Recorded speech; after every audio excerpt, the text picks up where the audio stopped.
Salut tout le monde et bienvenue sur cette nouvelle vidéo. Je vous retrouve aujourd'hui pour l'épisode 5 du Best of Booktube, cette série de vlogs où je lis les lectures préférées de mes booktubeuses préférées.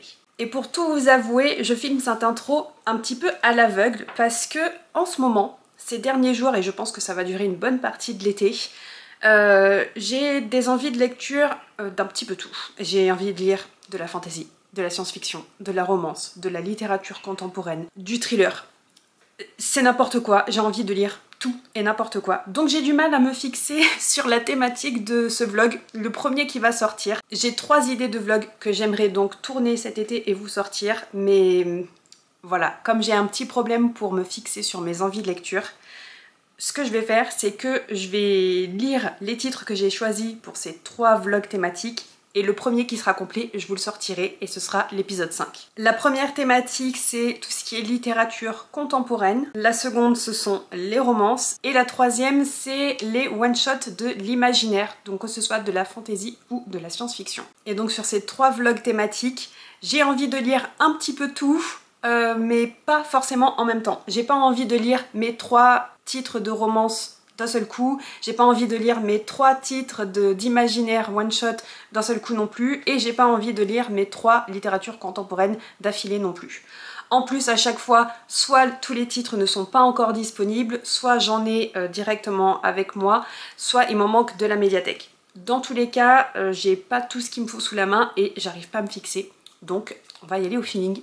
Cette courte intro sera donc commune à ces 3 vlogs thématiques et je vais désormais vous présenter les 3 titres que je vais lire dans ce vlog. Dernier tour dans le métaverse pour moi, mais c'est peut-être le premier pour vous. Bienvenue dans ce vlog thématique où je lis les one-shots imaginaires. Et celui-ci, eh bien écoutez, ma pile à lire est juste là, donc je vais vous la présenter. J'ai les 3 titres entre mes mains, donc ce serait très intéressant que ce soit celui-ci qui sorte en premier et que je lise en priorité ces 3 titres. Mais je vous avoue que sur les 3, il y en a un qui me fait peur, qui me fait peur depuis longtemps, qui est dans ma pile à lire depuis un moment, qui est un petit pavé quand même, hein, en format poche, et en fait j'appréhende. Et je l'ai quand même mis dans mes lectures à prioriser pour 2025, parce que j'en ai marre qu'il traîne. Et en plus, ça pourrait être intéressant de le lire cet été, au vu de la couverture. C'est La mer sans étoiles d'Erin Morgenstern. Il me fait peur.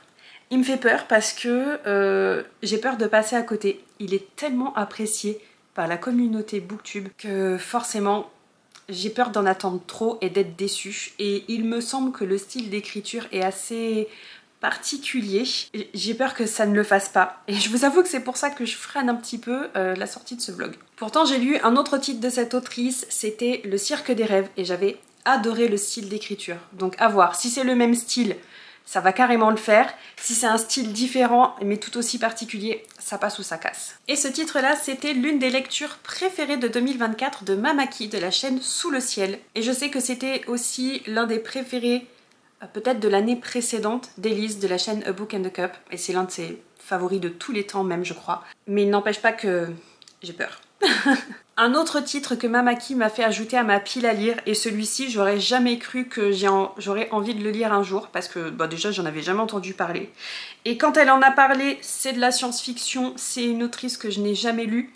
Franchement j'aurais jamais cru que la façon dont elle en parlait me le fasse directement déjà ajouté à ma pile à lire et aussi me donne autant envie de le lire au point que je l'ajoute à ses favoris.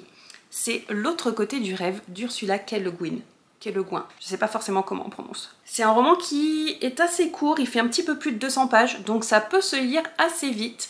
C'est de la science-fiction, mais il me semble bien que Mamaki avait dit que c'était de la SF qui reste quand même assez abordable. Je veux pas relire le résumé, je veux pas vous en dire plus, parce qu'il y a de très fortes chances que ce soit le premier livre que je lise sur les 9 livres des 3 vlogs potentiels que je pourrais sortir. Donc en théorie, je pourrais même le commencer aujourd'hui. Et je crois d'ailleurs que c'est ce qui va se passer. Bref, là je sors carrément de ma zone de confort parce que la science-fiction, c'est vraiment pas un genre qui m'attire en premier lieu. Mais elle m'a donné tellement envie que je crois qu'il est temps. Et le troisième titre de ce vlog spécial imaginaire one shot, C'est un des titres préférés d'Alice de la chaîne The Book Castle et c'est une autrice que j'ai envie de découvrir depuis plusieurs années. Elle a enfin été traduite en français avec un de ses titres seulement, c'est Nettle and Bone de T. Kingfisher. Et ici on partirait dans de la fantasy où on casse un peu les codes puisque la princesse n'est pas à sauver, elle est là pour dézinguer le prince apparemment. Il paraît que c'est un peu barré, peut-être même un peu drôle. Et alors je sais pas si ça va me plaire parce qu'en général quand c'est drôle vraiment ou quand ça tire un peu trop sur l'humour ça ne me plaît pas, mais en même temps je viens de terminer Dungeon Crawler Carl où c'est uniquement de l'humour, des personnages complètement barrés et j'ai adoré, donc celui-ci aussi finalement ça passe ou ça casse, mais j'ai très hâte de découvrir cette autrice. Donc a priori je vais commencer avec la lecture d'un des titres de ce vlog. Et je vous retrouve un petit peu plus tard quand j'aurai commencé et avancé.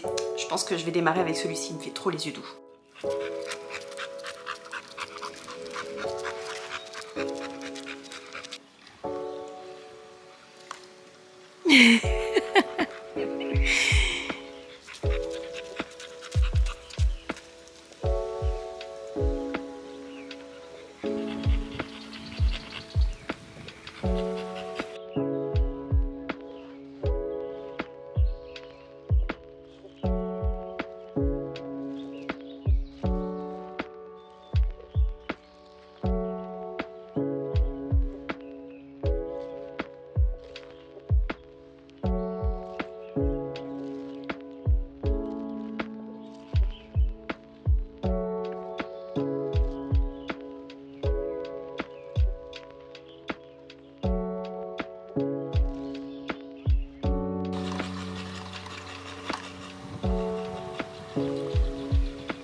Bon, alors il faut que je vous retourne ce clip parce que j'ai la poisse avec ce vlog. J'ai vraiment la poisse. En plus de ce clip, j'ai filmé une autre vidéo hier et c'est en voulant faire le montage que je me suis rendu compte que je n'avais pas de son. Donc je reprends aujourd'hui depuis le début et je vous disais donc que ça fait un moment que je vous ai pas repris. Ça doit faire une dizaine de jours. Parce que je vous avais dit que j'allais vous retrouver à la moitié de l'autre côté du rêve d'Ursula K. Le Guin. Je crois que c'est Le Guin. Et en fait je l'ai terminé et en plus de ça j'ai aussi terminé Nettle and Bone. J'ai terminé hier soir parce que c'était soit je faisais le montage soit j'ai terminé cette lecture et finalement comme le montage s'était mal barré et qu'il me restait 60 pages j'ai terminé Nettle and Bone aussi. Bref, ça a été un peu la poisse parce que déjà avec le boulot comme très souvent, j'ai pas trop le temps de vous faire des updates. En plus de ça, j'ai eu une grosse baisse de morale entre temps. Donc j'avais finalement ni le temps ni l'envie de faire des petits updates, de passer face caméra. J'avais juste envie de lire en fait. Et les lectures que j'ai pu faire dans le cadre de ce vlog et en dehors, ça n'a pas été fifou. Parce que oui, 2 livres terminés et 2 lectures plutôt mitigées. On va commencer d'abord avec l'autre côté du rêve puisque c'est celui-ci que j'avais démarré. C'est le premier que j'ai lu dans ce vlog. Et pour rappel ici on est dans de la science-fiction, on va suivre un personnage qui lorsqu'il rêve et ensuite il se réveille, ses rêves sont devenus réalité. Et ça peut très vite très mal tourner. C'est une lecture qui est assez courte, qui fait un petit peu plus de 200 pages et que j'ai lu en peut-être 3 ou 4 jours. Et si je ne vous ai pas retrouvé à mi-parcours, c'est parce que quand je suis arrivée à la moitié du livre, je me suis dit que je ne comprenais pas grand-chose et que j'avais pas forcément grand chose à vous en dire pour le coup. Je suis arrivée à la fin et je n'ai toujours pas compris grand chose. Bon, en même temps, de la science-fiction c'est pas forcément mon genre de prédilection, c'est pas forcément le genre littéraire qui me plaît le plus. Donc je m'attendais quand même à ce que j'ai du mal à accrocher, mais je pensais que j'aurais quand même plus accroché que ça. On aborde le sujet de manière un petit peu particulière parce que sur certains chapitres, on va suivre notre personnage principal qui est donc le rêveur, George, mais dans d'autres, on va suivre son psychiatre, son docteur qui le suit et qui est censé l'aider à ne plus rêver. Sauf que le docteur se rend très vite compte que ses rêves vont vraiment changer la réalité et il va vouloir utiliser les rêves de George à bon escient. Sauf que c'est tout le thème du livre finalement. Est-ce que le meilleur n'est pas l'ennemi du bien? Et ce débat en soi, je l'ai assez bien apprécié finalement. Je trouve ça hyper intéressant, mais j'ai eu un peu de mal avec la façon dont ça a été traité. C'était trop onirique pour moi, trop métaphorique, trop complexe. Il y a vraiment des moments où j'ai eu énormément de mal à comprendre ce qui se passait, si ça se passait dans la tête des personnages, si ça se passait dans la réalité. Voilà, j'ai eu énormément de mal. Je suis quand même contente de l'avoir lu, mais ce sera pas une lecture marquante. Et pour Nettle and Bone de T. Kingfisher, ça a été un peu la même chose. Et j'avoue que je suis un peu déçue parce que je misais quand même pas mal sur celui-ci pour passer un très très bon moment de lecture, voire trouver un potentiel coup de cœur. Et ça n'a pas été le cas. Alors, c'est pas une mauvaise lecture, pour l'autre côté du rêve non plus d'ailleurs, c'est pas une mauvaise lecture, mais c'est pas la très bonne lecture que j'attendais non plus, et donc du coup pour les deux je suis un petit peu déçue. Dans Nettle and Bone, on suit une princesse qui veut venger sa sœur qui a été mariée de force à un prince tortionnaire. Et donc Mara, notre personnage principal, tout ce qu'elle veut c'est juste tuer le prince, tuer son beau-frère finalement. Et j'avais quand même l'impression qu'on allait partir dans une lecture fantasy avec des personnages barrés, un peu d'humour, mais surtout une quête de vengeance. Et même si c'est ça, ça reste hyper léger et ben finalement c'est un peu ce qui m'a déplu.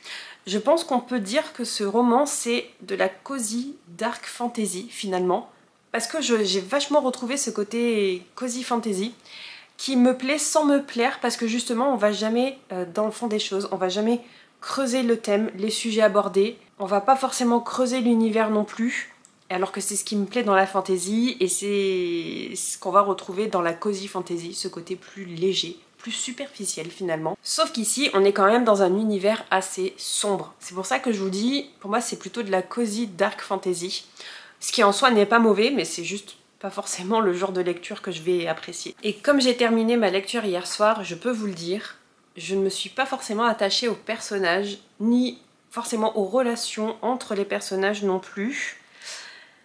Ce qui m'a le plus plu à vrai dire, c'est ce côté, comme je vous disais, dark fantasy, avec un univers sombre, pas forcément complexe, mais vraiment, bah c'est ça, sombre, avec de nombreuses malédictions qui peuvent toucher n'importe qui, et j'aurais carrément aimé que ce soit beaucoup plus exploité. Et je pense que si ça avait été de la vraie fantasy, j'aurais adoré ce titre. Mais là malheureusement ça n'a pas été le cas. Je suis quand même contente de l'avoir lu et je le recommanderais à toutes les personnes qui adorent la cozy fantasy. Lisez celui-ci, ça va vous plaire. Si comme moi vous préférez plutôt la fantasy plus lourde, plus épique, plus dark vraiment, vous risquez de manquer de profondeur.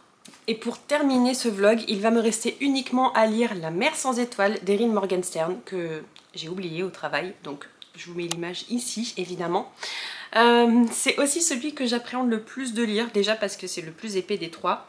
Et c'est aussi un livre, je crois que je vous l'avais dit en intro, c'est un livre extrêmement populaire, extrêmement coup de cœur finalement, et j'ai un peu peur de passer à côté et d'être déçue. Donc à voir ce qu'il en est, mais en attendant je vais lire autre chose parce que là ces derniers temps, ces dernières semaines, je n'ai enchaîné que des lectures moyennes.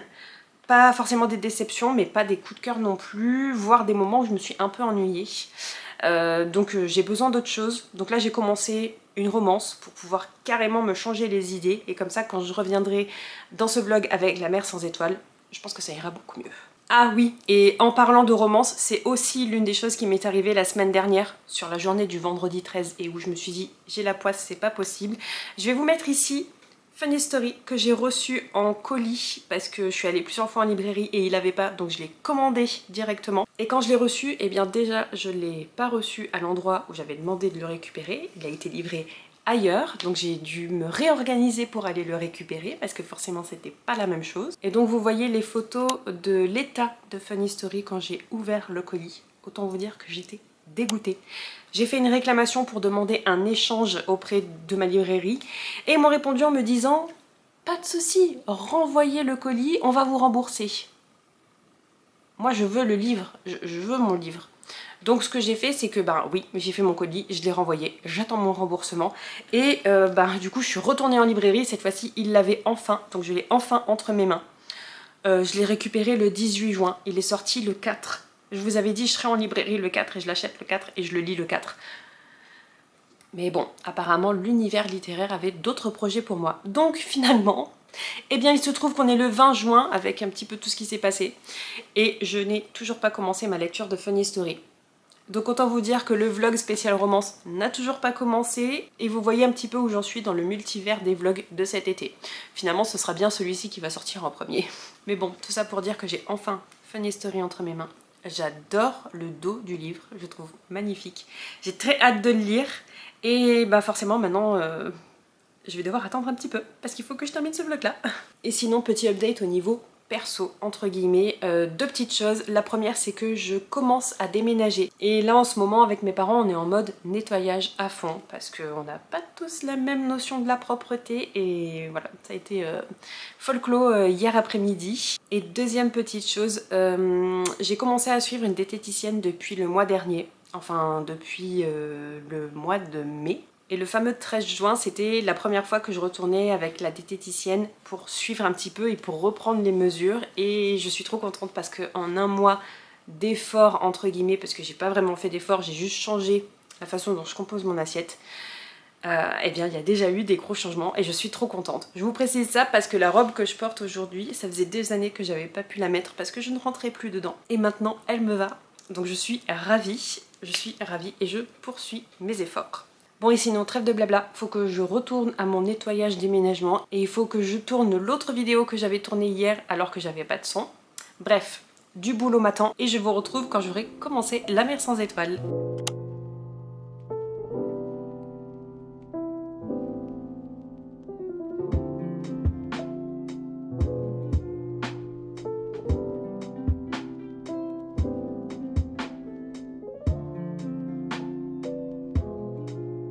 Je vous retrouve, on est le 3 juillet. J'ai dépassé la moitié de La Mer sans étoiles d'Erin Morgenstern. Je le lis et surtout je l'écoute en audio parce que je vous avoue que j'accroche pas trop. Et je trouve que je suis quand même pas forcément plus concentrée en audio sur ce livre. Je sais pas, c'est un petit peu paradoxal. Au début, j'ai commencé en audio et dès le premier chapitre, j'étais perdue. Donc je me suis dit que ça allait pas du tout et que j'allais le lire uniquement en papier. Et quand je l'ai pris et que j'ai recommencé depuis le début ma lecture en version papier, j'ai compris pourquoi l'audio ça ne matchait pas. Parce que dès le premier chapitre, on nous raconte 3 histoires différentes dans le même chapitre. 3 espèces de contes, débuts de contes. Et tout de suite, j'étais perdue. Donc, pour recommencer et vraiment être concentrée dans ma lecture, je l'ai repris en livre. Et une fois que j'étais vraiment bien dedans, j'ai rebasculé sur la lecture audio. Et de temps en temps, je le reprends en livre parce que j'ai quand même envie de le lire. Mais je vous avoue que j'avance quand même bien plus en l'écoutant parce que du coup, je peux me mettre dessus quand je fais mon ménage, quand je fais à manger, quand je conduis. Et ça reste une lecture qui ne me passionne pas, malheureusement. Du coup, l'audio marche assez bien, même si j'ai un petit peu de mal avec l'acteur qui lit l'histoire finalement. Mais en soi, ça passe. Et je vous avoue que même si je suis arrivée à la page 463, il me reste encore un petit peu moins de la moitié à lire. C'est long, c'est très long et je pense que c'est aussi pour ça que ça ne me passionne pas. Parce que franchement, arriver à la page 463 et t'as à peine dépassé la moitié et tu comprends toujours pas trop ce qui se passe, j'avoue que ça me fatigue. J'avoue que ça me fatigue et je suis déçue d'être déçue. Parce que c'est quand même un coup de cœur de beaucoup de personnes. C'est un livre qui est hyper populaire et j'ai l'impression que, encore une fois, ça va pas matcher pour moi. Je me laisse quand même le temps de voir jusqu'à la fin parce que peut-être que avec les révélations ou peut-être qu'il y aura des plot twists ou peut-être juste la magie de la narration, peut-être que mon avis risque de changer d'ici la fin de cette lecture, mais pour le moment, c'est pas gagné. Je vous avoue que je suis quand même assez souvent... Alors pas forcément perdue, mais je pense que ce qui fait que ça matche pas trop, c'est qu'on alterne beaucoup trop souvent l'histoire de Zachary, notre personnage principal, et les histoires qui vont amener à démêler le nœud de cette intrigue finalement. Mais comme on a un conte ou une histoire, Zachary, un conte ou une histoire, Zachary, etc. etc. Finalement, ben, je m'attache à personne, je m'attache à rien.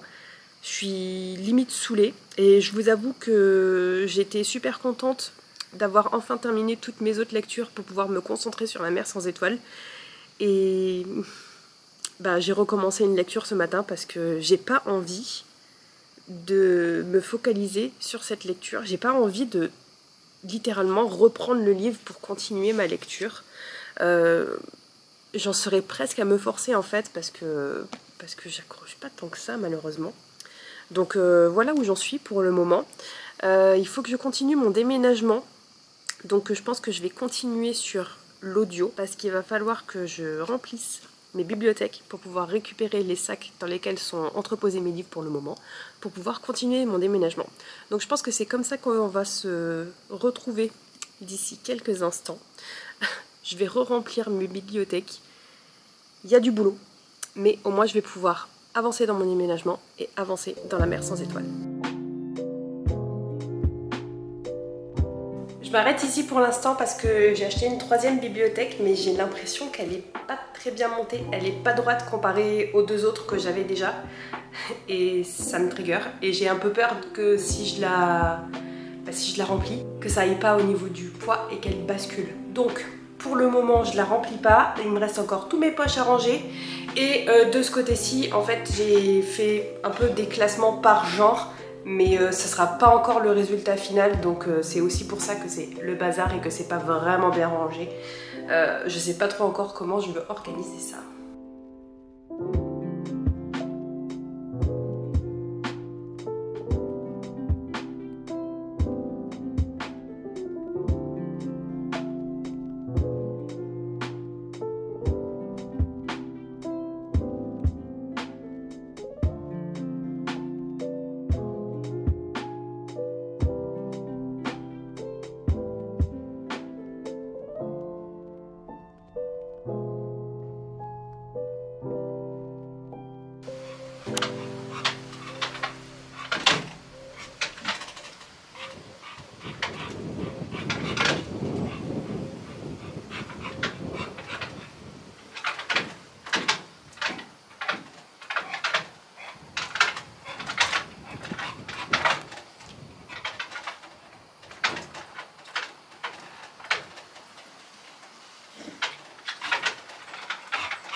Coucou, je vous retrouve pas coiffée et un petit peu fatiguée puisqu'il est 7 h le matin et on est lundi 14 juillet. Bonne fête nationale à vous et profitez bien de votre jour férié si vous l'avez, c'est pas le cas pour moi. Bref, je reviens pour conclure ce vlog parce que figurez-vous que j'ai terminé la semaine dernière La Mer sans étoiles et j'ai souffert. Je l'ai terminé en version audio parce que vraiment je voulais plus prendre le livre, je voulais plus le lire, je voulais plus prendre du temps pour cette histoire. Je me suis vraiment forcée en fait à le terminer même en audio. Et si ça n'avait pas été pour ce vlog, très sincèrement je l'aurais abandonné. Je suis quand même allée jusqu'à la fin en ayant espoir de raccrocher un petit peu le train, mais ça ne l'a jamais fait. Donc voilà, ce vlog est une grosse déception niveau lecture. C'est dommage, mais c'est pas bien grave, c'est pas un drame non plus. Au moins j'ai enfin découvert ces 3 titres, dont La Mer sans étoiles qui traînait dans ma palle depuis très longtemps. Et je sais pas trop comment me positionner dessus, si je regrette ou pas de l'avoir lu, parce que fallait lire, fallait enfin le découvrir. Ce vlog en était l'occasion. Mais je suis hyper déçue de ne pas l'avoir aimé, et en même temps je sais que c'est pas du tout une histoire d'humeur, c'est pas du tout parce que c'était pas le bon moment pour le lire. Ça aurait jamais été le bon moment pour apprécier cette lecture. Elle est juste pas faite pour moi du tout. Pour moi, c'était un roman, une histoire, une intrigue qui n'avait ni queue ni tête, qui était bourrée de nœuds narratifs qu'on démêle au fur et à mesure, mais qui finalement ne riment à rien. Donc j'ai pas du tout ni accroché à l'intrigue, ni aux personnages, alors qu'on passe quand même plus de 700 pages avec eux. Non. Mais ça me prouve qu'une fois de plus, c'est pas parce que une grande majorité du booktube qui en parle l'adore que ça va être le cas pour moi. Figurez-vous que je suis allée voir sur Babelio et il a quand même une note pas si élevée que ça pour un préféré de booktube, YouTube, ce genre de choses. Parce que, alors de mémoire, il a une note de 3,90 sur 5, ce qui en soi est pas mauvais. Mais pour un favori, j'attendais une note beaucoup plus élevée. Et j'ai pris le temps de lire certaines critiques de personnes qui ne l'ont pas aimé et qui ressentent exactement la même chose que moi. Donc, victoire, je ne suis pas toute seule. Même si voilà, encore une fois, ce titre me prouve que je suis quand même assez souvent à contre-courant des préférés de Booktube. Et c'est ok, c'est normal de pas apprécier un livre que tout le monde apprécie. Tous les goûts et les couleurs sont dans la nature, la preuve en est. Et je vais pas m'attarder plus que ça sur mon avis parce que j'ai vraiment pas envie de parler de ce livre en fait. Mais comme à chaque fin de vlog, on va faire un petit top 3 de ces 3 lectures forcément, lequel j'ai le moins apprécié, lequel j'ai le plus apprécié. J'aurais cru que ce serait complexe pour moi de les trier, de les organiser parce que finalement j'ai apprécié aucune de ces 3 lectures. Mais, alors sans aucun doute, La mer sans étoiles en numéro 3. C'est sûr, parce que vu la fréquence à laquelle j'ai voulu abandonner ce livre, il n'y a pas moyen qu'il soit noté plus haut. Et ensuite, tout se joue entre L'autre côté du rêve et Nettle and Bone. Je pense qu'en numéro 2, ce serait L'autre côté du rêve, parce que j'ai pas tant accroché que ça à l'histoire. C'est aussi le cas pour Nettle and Bone, mais Nettle and Bone, j'ai beaucoup apprécié l'univers, ce côté vraiment sombre, vraiment dark fantasy. Et j'aurais aimé que ce soit plus approfondi, que ce soit une lecture plus fantasy adulte, fantasy tout court, plutôt que cozy dark fantasy. Bref, donc en numéro 2, L'autre côté du rêve, et en numéro 1, Nettle and Bone. Même si, encore une fois, c'est pas une lecture que j'ai adorée non plus, pas forcément une lecture que j'ai appréciée, avec laquelle j'ai passé un bon moment, mais entre les 3, ça reste la meilleure. Et mine de rien, juste pour que vous le sachiez, j'aurais mis plus d'1 mois à tourner ce vlog, donc bravo à moi, bravo d'avoir traîné mes 3 livres, mais bon, je suis contente d'en être arrivée à la fin quand même. Je dis ça, mais c'est pas forcément la faute du vlog, c'est juste qu'il y a beaucoup de choses qui s'est passé dans ma vie. Il y a eu le déménagement, il y a eu que je travaille, il y a eu que je suis tombée malade, bon vraiment le vlog maudit. Mais au moins, vous avez pu voir plein de rubis. Et d'ailleurs, je pense que je vous la remettrai dans d'autres vlogs parce que on étale la collection des rubis là en ce moment. On découvre pas mal de choses sur son caractère maintenant qu'il fait super beau et qu'elle passe sa vie dehors. Parce que cet hiver, elle a adoré être dedans, être dans son lit, être au chaud, pas bouger. Vraiment chien canap'. Mais là, depuis qu'il fait super beau et depuis qu'il y a eu les canicules, elle est à fond. Donc vous l'avez vu autour de la piscine, j'ai dans ma collection Ruby surveillante de baignade. J'ai aussi dans ma collection, je pense que je ne vous l'ai pas montré mais ça ne saurait tarder, Ruby chasseuse de Tarente, Ruby lion de la savane. Je vous ai montré que j'ai Ruby fait des claquettes, mais je vous assure il y en a encore plein d'autres. Donc n'oubliez pas de regarder les prochains vlogs pour découvrir les prochaines rubis. Et si vous êtes arrivé jusqu'à la fin de ce vlog, n'hésitez pas à me laisser un commentaire, à me dire ce que vous pensez de ces lectures, si vous en avez lu une des 3, dites-moi ce que vous en avez pensé. Et si vous voulez pas laisser de commentaires trop longs, vous pouvez toujours me laisser un cœur noir en rapport à Nettle and Bone. Quant à nous, on se retrouve la semaine prochaine pour une nouvelle vidéo. N'oubliez pas de vous abonner à la chaîne si c'est pas déjà fait et je vous dis bye bye.